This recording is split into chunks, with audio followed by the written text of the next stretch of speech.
Hello guys, welcome back to my channel. So today I'm going to be talking about startups, IPOs, and how those startups reach to the phase of IPOs.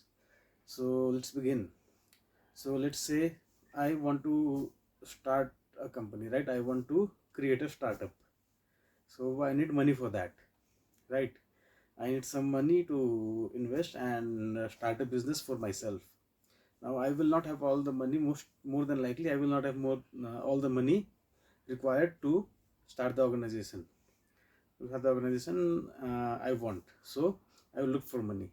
So at this point of time, I have nothing but an idea, right? And who is going to invest in nothing? So it's most likely going to be friends or families or other people that you know directly. So these are going to be the people who are most likely going to be investing at this point of time, right? So let's say me and my friend. I have a friend of mine, so we both decide to put in money and start the business ourselves. So let's say my friend puts in 50 lakh rupees, I put in 50 lakh rupees, and with an initial capital of 1 crore rupees, we start the business.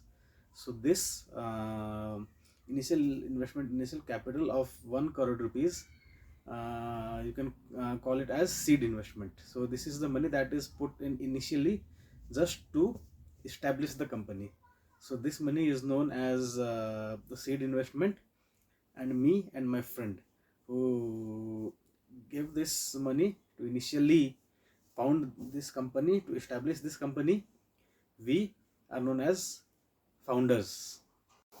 So we started our organization, we started our business with an initial investment of 1 crore rupees, and we start running the business, and we operate the business for a period of say 1 year, right? For example, we have operated the business, we have run the business for a period of 1 year, and during the period of 1 year we have generated a revenue of say 2 crore rupees or 3 crore rupees from our initial capital seed investment of 1 crore rupees, right? Now after the 1 year is finished, 1 year is over, now we want to grow the business, we want to expand the business, and we want more money for that, right? We want more investment for that, because the initial money we had, it is not enough to grow our business to the point where we want to. So at this point we will go to what are known as investment bankers. So investment bankers are basically organizations who will uh, get the valuation of our company as high as possible, right? So investment bankers are basically organizations who will try to get the valuation of our company as high as possible. This whole game of getting a startup to an IPO is the process of getting of the founders and other investors getting the valuation of the company to go as high as possible. So it is the job of an investment banker at this point to get a high valuation for our company. So first of all, let's talk about a few factors which determine the valuation of our company, right? So there are many factors, but let's talk about a few of them. The first factor we're going to be talking about is revenue. So what is the revenue of an organization, right? So how much revenue does an organization produce? That is one of the factors affecting the valuation of the company. And more specifically, if you look into detail, what are the sources of that revenue, right? Because if the revenue is generated through regular operating activities, then it's fine. But if the revenue is generated from not activities which are not regular operating activities for the business, or abnormal revenue, then that is not sustainable in the long run, right? So that kind of revenue will not give you a higher valuation. Revenue from normal operating activities is going to give you a higher valuation. The one of the factors is the market size, right? So the market size, the size of the market of the sector that you are targeting, so that is one of the factors. Or more specifically, even if the market size is big, say the market size for the industry is very big, but the market size that you or your organization can address or address or utilize, or you can serviceable market size or addressable market size, we can call it as. So the portion of the market that market size that you can service or you can address. So addressable market size is another one of the factors which determine the valuation of a company. The third factor we're going to be talking about is scalability. Say you have a good revenue, you have a decent addressable market size, but your business is not scalable, right? Because the future, so even if all of the other factors are good, but if it looks like your business is not scalable and more investment put into it will not get it to a higher level of higher level of profits and such, then the scalability is one of the major factors which also determines the valuation of the company. And there are many more factors. So there are many more factors, but these are some of the major factors that we are going to be talking about. And out of all of these factors, and looking at all of this, an investment banker will try to get your company as high valuation as possible, because even the investment bankers benefit from high valuation, right? Because what do the investment bankers get for valuating a company? They get a percentage of the valuation of the company, or a percentage commission for valuing a company, right? So the higher the valuation, the higher amount they'll be getting as percentage, right? Because 1% of 10 crores is more than 1% of 5 crores. So the higher the valuation, the higher money investment bankers will be getting. So the investment bankers will also be trying to get very high valuation for your company as possible.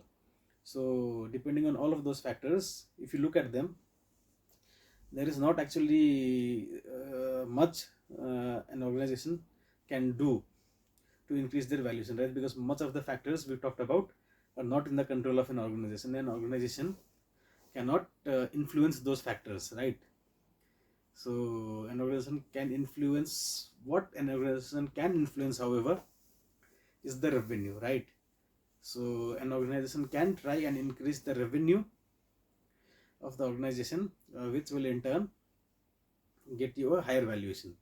So you, for example, me and my friend go to an investment banker and we tell them, please get as high valuation for my company as possible, and the investment banker manages to get a valuation which is 5 times my revenue. There are other factors as well, but because revenue is what the organization can control, and what most organizations generally focus on when trying to get a higher valuation, we will talk in terms of revenue.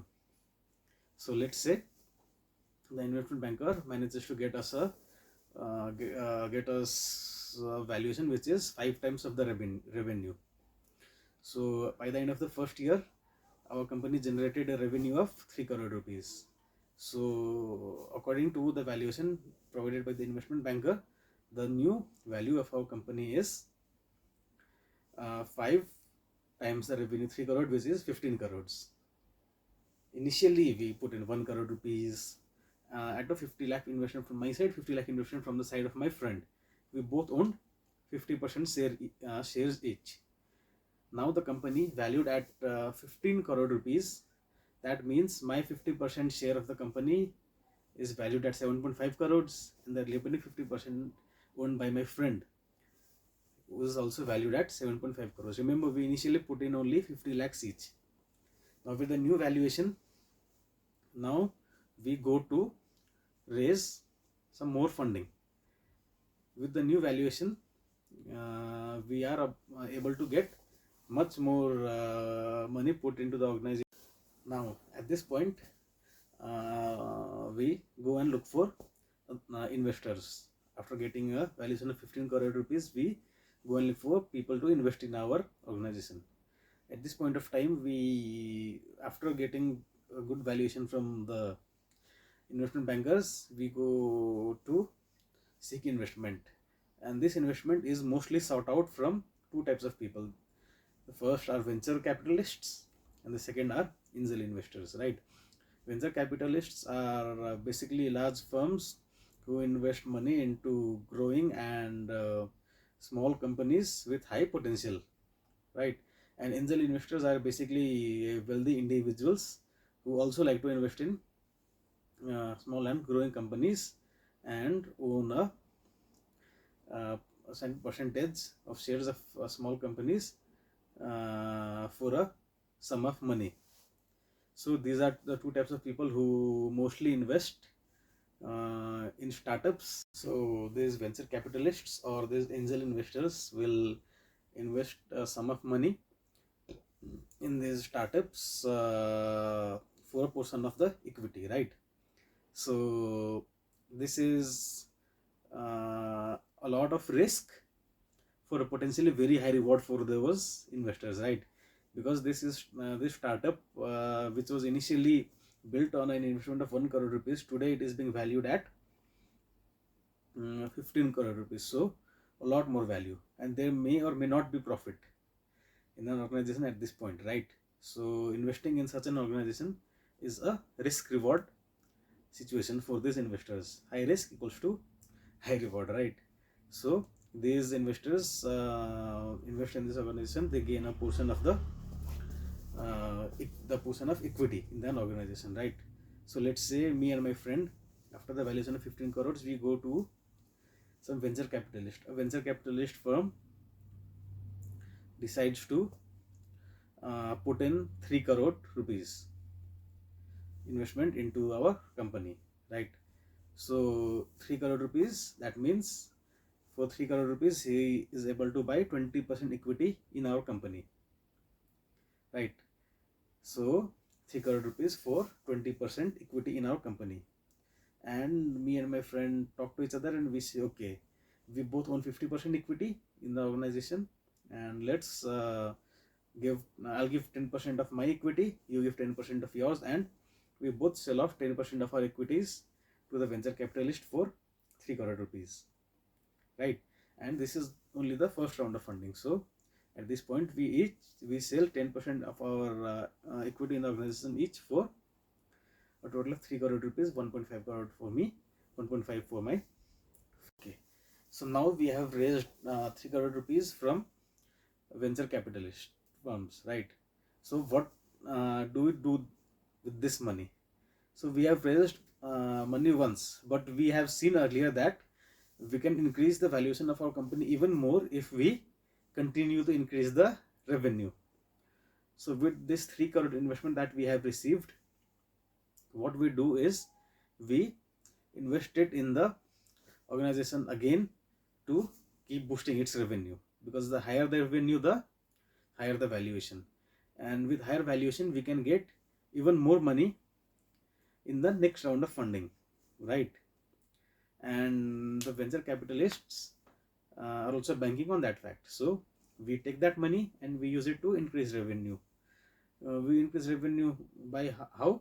By different techniques. There are different techniques, methods used to increase revenue. For example, investing in marketing, advertising your products more, and then different kinds of things just to increase the revenue.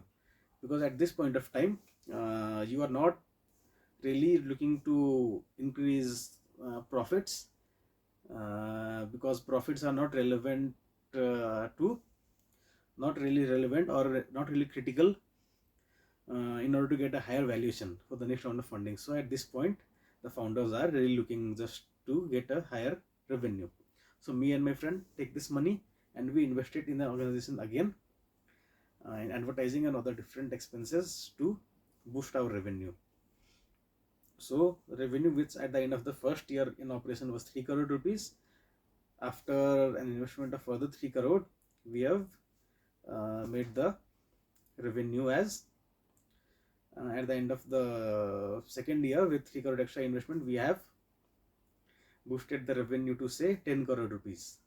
And with the 5 times in revenue, and with the valuation being equal to 5 times our revenue, uh, assuming our investment banker has made that valuation for us, so the value of our company now will be 50 crore rupees, 5 times the revenue, which is 10 crore rupees. So from an initial investment of 1 crore, the initial valuation provided by the provided at the end of the first year was 3 crore, right?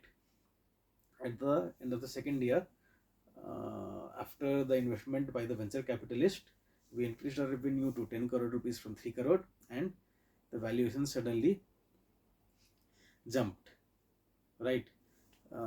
Jumped from jumped to 50 crore rupees. Now, now in the next round of funding, we go. Now we go to ask for some more money. Why? Because we are not satisfied with this valuation as well, and we still have lots of equity to dilute, to sell off. So we look to raise further money to further raise the valuation of our company, right? At this point of time, you might wonder, why do people still keep investing money in this organization? Because it already has increased its valuation by so much that it might be riskier to put more money in this organization, as it might or might not get a higher valuation, right? But people, or venture capitalists rather, will still invest, might still invest in the organization with an expectation that we will increase your revenue even more and still get a higher valuation for your company in the next round of funding. So the first round of funding from the venture capitalist, let's call it Series A funding, right? We increased our valuation from that to 50 crores for Series B funding, and the money we received from venture capitalists in Series B funding, we use it to increase our revenue further for Series C funding. And from the money received from Series C funding, we increase our revenue even more to get even higher valuation for Series D funding, or however more funding rounds.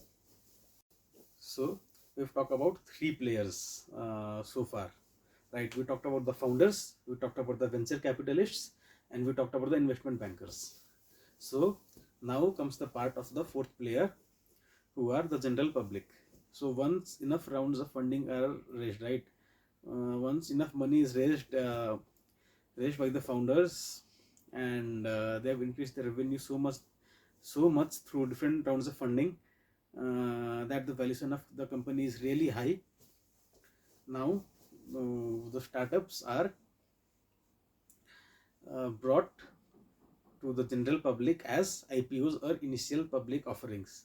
So what happens here is, at this point of time, the founders and the initial investors have already increased the valuation of their company so much and diluted so much of their equity, that they already have made a lot of money from their startup organization, right? They also took the biggest amount of risk. The founders took the biggest amount of risk by putting it 50 lakh rupees each and never seeing a dime of their money ever again. The second highest amount of risk was taken by the venture capitalist, who funded the organization in Series A round of funding, right? So by this way you can understand that the earlier someone invests in an organization, in a startup, the higher the risk, but also the earlier someone invests in a startup, the higher the reward, right? So the founders took the highest risk and they are enjoying the highest rewards, and so on. So at this point of time, the owners have diluted a lot of the liquidity, sold off a lot of their equity in the organization, and made a lot of money. And now finally they offer the remaining equity in the organization in the form of IPOs, or initial public offerings, in the stock market, right? And this is generally done at a very high valuation, or valuation if the valuation doesn't reach high enough level, then most likely the owners or the founders are not going to be issuing initial public offerings. So at this point of time, if a company has sold or given away its equity to the general public in the form of IPOs, then you can assume that the owners have diluted a lot of their equity and earned a lot of money of it already, right? Now the turn for the fourth and final players in all of this scenario is the general public. Once the equity are issued in the form of shares to the public, in the form of initial public offering IPO, the general public. So at this point, the general public has started buying shares from the company in the form of initial public offering IPOs. The general public buys those shares, and they can buy and sell those shares on the stock market, and according to their will, right? Whatever they will, they can buy and sell those shares in the stock market, and it is subject to market situation in the market and all the different factors affecting it, right? Although the general public can buy and sell shares at their will, the owners who have brought the IPOs or the initial investors who had not who had invested in the organization before the IPO, they have a lock-in period. Generally all over the world, they have a lock-in period uh, for about a year or more, I guess. Generally in countries like mine, which is Nepal or India or other countries around the world as well, there is generally a lock-in period before the investors and founders can sell their shares in the general market as IPOs.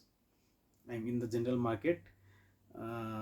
So after the initial public offering has been made, and before the lock-in period expires, the founders and other investors cannot sell their part of equity in the general stock market.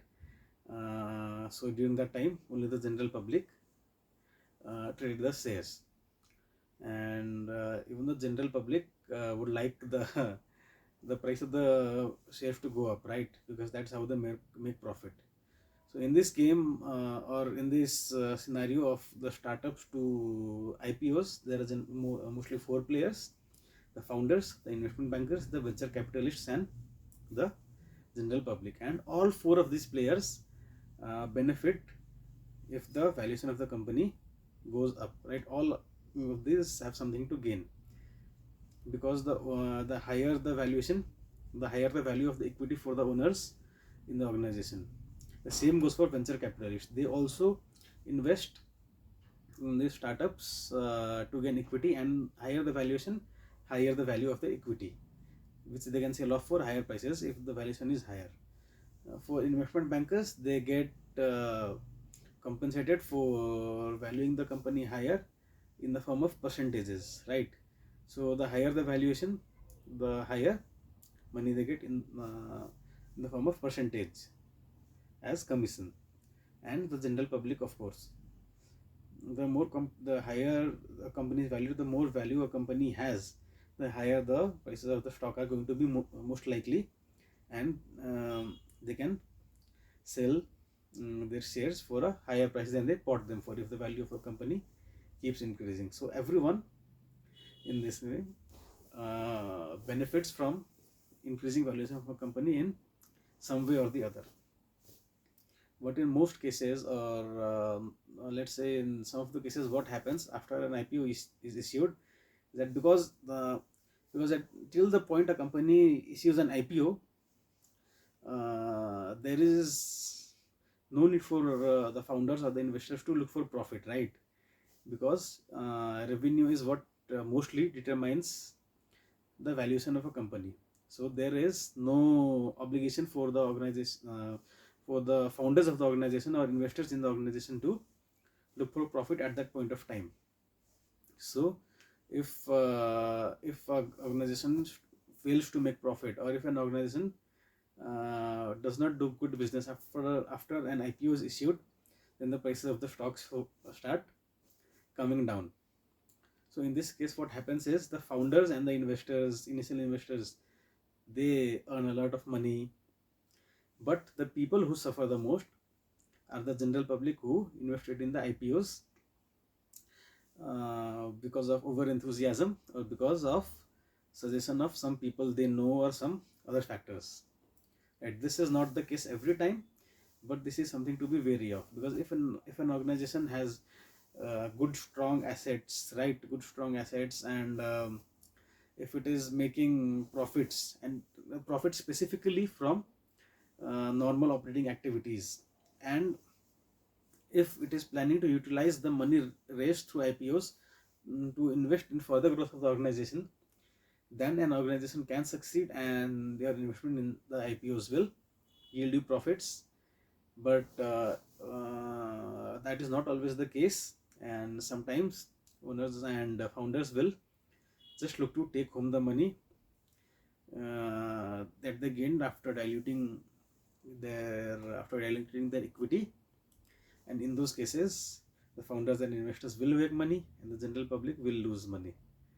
So you need to be careful of that. So the question that arises is, should we invest in IPOs? And the answer to that question is, why not? We can invest in IPOs definitely, but there are some things to consider, right? You need to be very careful. You need to do your own investigation, and only after careful investigation and thoughtful consideration and thoughtful and careful examination of the company you are investing your hard-earned money into, only after that should you invest in IPOs of any company. And do not invest simply because they are hot in the media, or because somebody suggested you, or because of any of those things. Because if you come under the influence of those things and invest, you might be losing your hard-earned money, and we definitely don't want that, right? So that is all for today. Thank you for watching, and check out other videos on my channel as well. Thank you.